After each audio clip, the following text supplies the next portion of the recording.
at Leicester first season as well, we was in a relegation battle, um, and we ended up going down. But it was great experience. Scored my first Premier League goal against Wimbledon. I think it was 4-3 or something like that. And I was playing quite a bit. I was either starting or I was on the bench, and I enjoyed it. We went down, which was disappointing. And then I thought, you know what, have a good pre-season, and then next season, hopefully go back up. And pre-season, we had a pre-season. I thought I had a good pre-season, but for some reason or another, I wasn't in the squad a lot under Margate. I started the first couple of games. Then he dropped me out of the squad, spoke to him. He said, yeah, you're still in my plans, but not playing me. Weren't even getting on the bench. So that was a disappointing time in my career. And then he walked out and went to Wolves. He resigned and went to Wolves for some reason, but it turned out to be a blessing in disguise. And one of the best managers you will ever meet, Martin O'Neill, took over. And listen, that man, I owe him a lot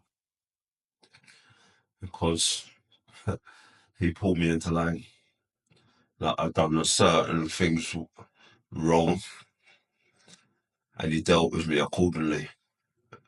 But because I never threw my toys out and started sulking, I held my hands up and I done what was necessary. By the end of my time, he was offering me a new contract and telling me how proud of me he is.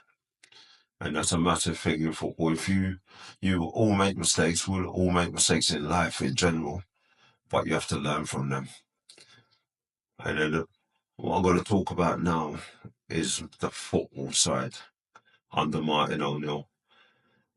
Because Mark McGee left, I think it was third or fourth when he left us. Martin O'Neill's come in. Obviously, wants to bring his own players in. And I think we was about 10th or 11th in his first 7 or 8 games. Fans were calling for his head.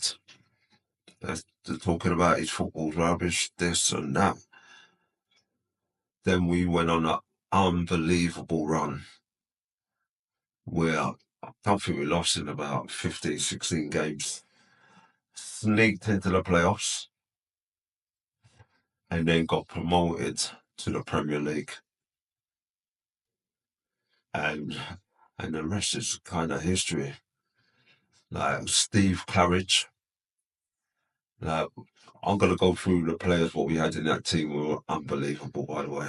Simon Grayson. Gups came, but Robert Oliphant, Matty Elliott, Spencer Pryor, Steve Walsh, the captain, Neil Lennon, Gary Parker, Muzzy Izzet, the Turk, Heskey, and Claridge. You had Ian Marshall as well, Mark Robbins. If you look at that team, that is a proper team, right? And we got promoted to the Premier League.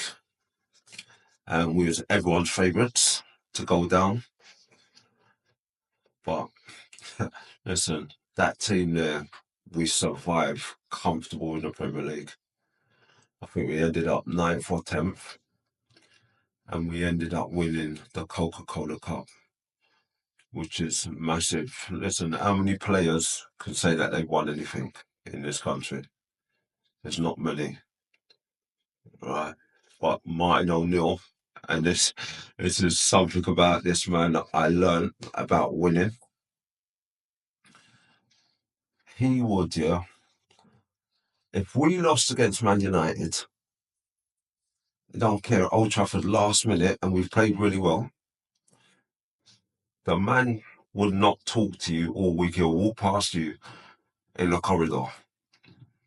You wouldn't say morning nothing. But if we win against Scarborough 1-0, they'd be like, boys, you've got 3-4 days off. So it made you appreciate that winning, you get rewards for winning. And losing will not be tolerated no matter who we were playing. So for me, that changed my mindset fully. And he's another one, he's the first one who taught me about forfeits. And if you see my training, everything has consequences. There's forfeits for everything. And this is what I say in football, in life, you take the best out of everyone.